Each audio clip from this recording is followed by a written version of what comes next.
ভাই আপনি আমার দেশের মুদ্রা আমাকে দেন, অথবা হয়তো তোমাদের দেশে কোন জায়গায় ইউএস ডলার দিতে পারে, কিন্তু আমাদের প্রচলিত যে মুদ্রা আছে সেটা ওখানে কি করে না, একটু সীমান্তের এই পারলতা আমাদের মনে করেন দেশের সাথে সীমান্তে লাগোয়া ইন্ডিয়া একবারে বর্ডারে, মানে তো এই পারে টাকা চলে, ওই পারে সীমান্তে গেলে চিঠি গেলে ওখানে কি চলে, একটু সীমান্তের কাটাতা বা সীমান্তের বর্ডার এই পাশে আসা যাওয়ার কারণে একটু কি হয়ে গেছে। আল্লাহ দুনিয়াতে আপনাদেরকে আমাদেরকে বোঝার যোগ্যতা দিচ্ছেন, জমিনের উপর থেকে নিচে গেলে সেখানে কিভাবে এই দুনিয়ার এই কারেন্সি চলবে বলেন, ওটা তো আলাদা জগৎ, ওই জগৎটাই তো আলাদা, যেটার সাথে এই মাটির পিঠের সাথে মাটির পেটের কোনো কি নাই মিল। জীবিত কোনো মানুষকে আমরা মাটির পেটে রাখি না, আবার মৃত কোনো মানুষকে মাটির পিঠের উপরও রেখে কতক্ষণ রাখবে। ওখানে যে ব্যক্তি যেই কারেন্সি চলবে সেটার নাম হলো, এই যে আজকে জুমাবার আলহামদুলিল্লাহ আল্লাহ আমাদের অনেকগুলো কিছু করার করতেছে। সকালে আমরা ফজরের সালাত আদায় করছি, সূরা ইয়াসিন পড়ছি, জিকির আজকার করছি, ইশরাক করছি, চেষ্টা করছি না যে অনেকে অনেক আগের থেকে মসজিদে চলে আসছে, জুমার ইন্তজার, জুমার অপেক্ষায়, নামাজের অপেক্ষায়। মুরব্বীরা বলতেছিলেন 10টা সাড়ে 10টায় ওরা চলে আসছেন জুমার অপেক্ষায়। এই যে মানুষগুলো অপেক্ষায় ছিল মসজিদে এসে মসজিদের আদর রক্ষা করে যদি তারা মসজিদে থাকে, কাজে কোনো আল্লাহের সাথে যুক্ত না হয়, তো পুরো সময়টা আল্লাহ রাব্বুল আলামিন তাদেরকে আমল করা, নামাজ পড়ার সওয়াব দেন। যে মানুষটা নামাজের অপেক্ষায় বসে থাকে সে কেমন জানি নামাজই করতেছে, সুবহানাল্লাহ।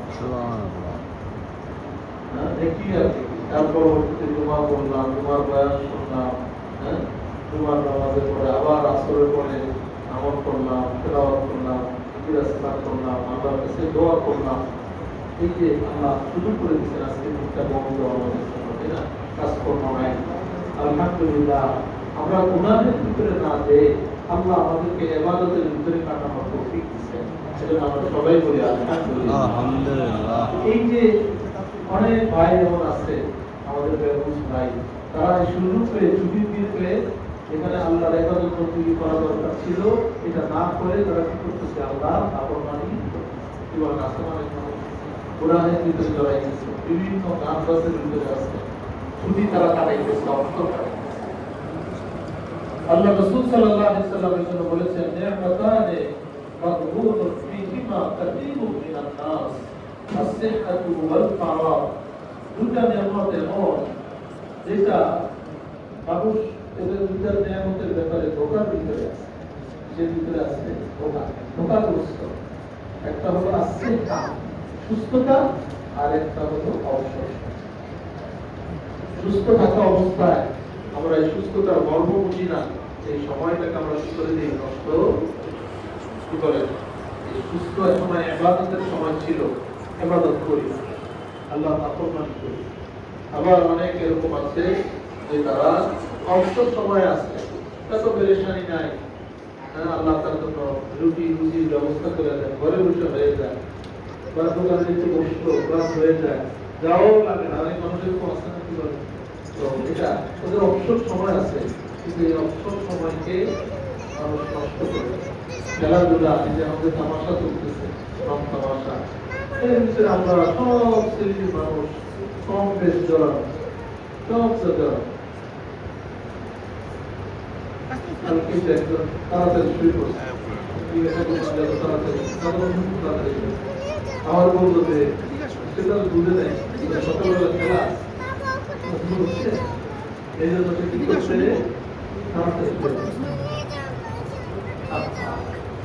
এই মুমিনের চিন্তা নাই যে আমি তাড়াতাড়ি শুয়ে পড়ি, আমি চেষ্টা করছি আল্লাহকে ডাক, আমার রবকে ডাক, রবের সাথে কথা বলবো, তার কাছে একটু কান্নাকাটি করবো, রোমাজারি করবো, এই জন্য শেষ হয় না।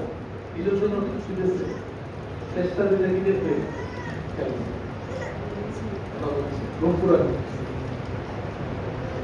কি হওয়া দরকার ছিল, আমরা কোনটা থেকে বুঝা গেল এই ছেলেটাই যে আপনার তাড়াতাড়ি ঘুমাইছে, সে কিন্তু 12টা 1টা 2টা রাতে কি করে না, সাধারণত ঘুমায় না। কিন্তু কিছুর জন্য ঘুমাইছে, খেলার জন্য ঘুমাইছে। এখন না ঘুমাইলে খেলাটা ঠিক মতো দেখতে পারবো না, হয়তো ঘুমায় যাবো খেলার সময়, এই জন্য আগে আগে ঘুমায় গেছে। তাহলে এই ছেলেটাই শেষটা উঠতে পারতেছে খেলার জন্য, কিন্তু আপনার আমার সন্তান জেগে আছে, রাত ঘুমায় উঠে যাইতেছে খেলা দেখার জন্য। অমুসলিমদের, ভিনদেশীদের, ইহুদ নাসারাদের হারাম, যেটা আমি আপনাদের বলছি, কমপক্ষে 10টা হারাম এই খেলার জন্য, কমপক্ষে, বেশি তারা হিসাব করলে অনেক আছে।